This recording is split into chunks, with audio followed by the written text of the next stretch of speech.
Every martial art has its genesis story.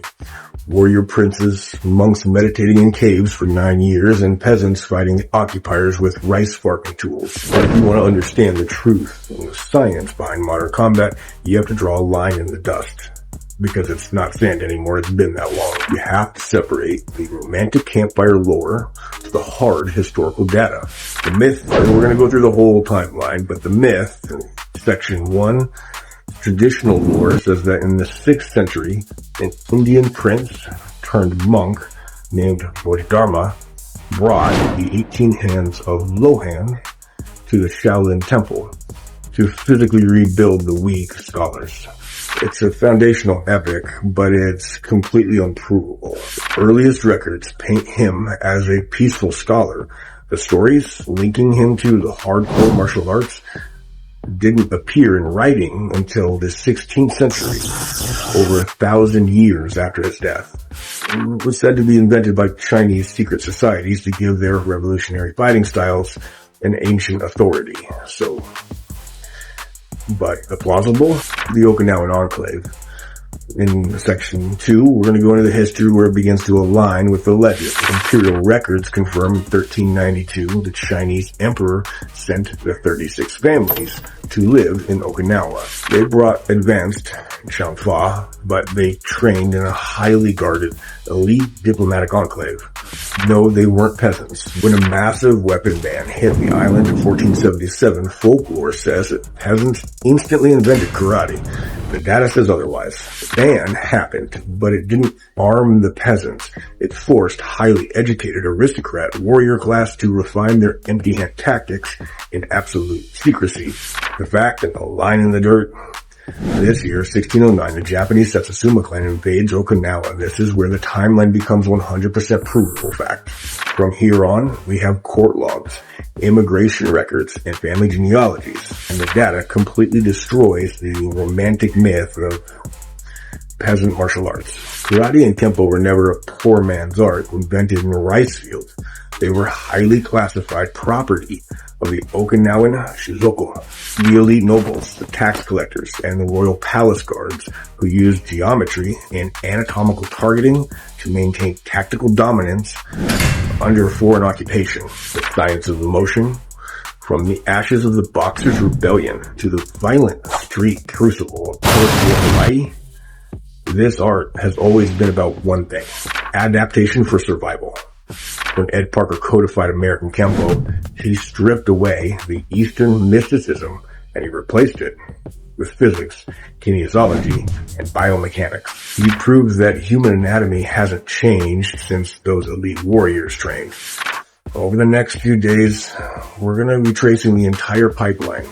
We will honor the legends, but we will anchor our training to the documented science of motion. Now, if you want an elaboration on any section of the history, write in the comments what part, if you want sources for confirmation on any part, minus the part I clearly will be marking as we can't confirm, which part of the timeline, and ask for sources in the comments. Welcome to the true history of Kenpo. Let's begin. One more thing, karate's gotten a bad name over the last couple of decades. I've said it for a long time on the channel, but I want to reiterate it. And often, it's not about styles. It's about who your instructors are. It's about who does the real stuff from the people who are selling you fantasies. We know there's plenty of people out there selling fantasies. They're all over the place. But if you go looking for instructors who know what they're talking about, I promise you'll find them. I have a list of quite a few, if I could point you to. A lot, actually. And the styles are like flavors of ice cream. They have different goals with different things. They were invented for different reasons. And what we do now needs to just be marked. If it's tradition, if it's for efficacy, because most people get it in their head that all martial arts should be training for self-defense. As Instructor King says very well, pretty much all of us in martial arts start in the middle. Because it's the truth. That's where we are. But it doesn't need to be. Why you should be reading Instructor King's book, Timeline of Self-Defense, why you should be studying things in literature, and why you should be doing a variety of training because self-defense is not one thing, just like violence is not one thing. And everything that we can do to never have to go there is exactly what we want to be doing. It should be about bravado. It should not be about ego. It shouldn't be about anything but self-preservation. And as I like to say, all of martial arts is about our behavior. It's about being disciplined, being respectful, being kind, and knowing a lot of things in society today aren't that way. We hold ourselves to a higher standard because we need to. Because that's been going away for quite some time. And it's a problem. Martial arts is about who you are, developing your discipline, your health, your skills, and knowing there's a lot more to self-defense than just the middle. Hope you enjoy our series, History and Timeline of Kenpo.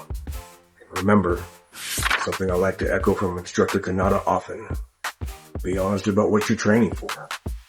There's nothing wrong with training in any style. They all have their merits, they all have their discipline that is specific to their goal. And they're all excellent for those things. We can be honest about it. They're all wonderful. But self-defense isn't one thing or one discipline. It's a huge spectrum. Hope you enjoy our series.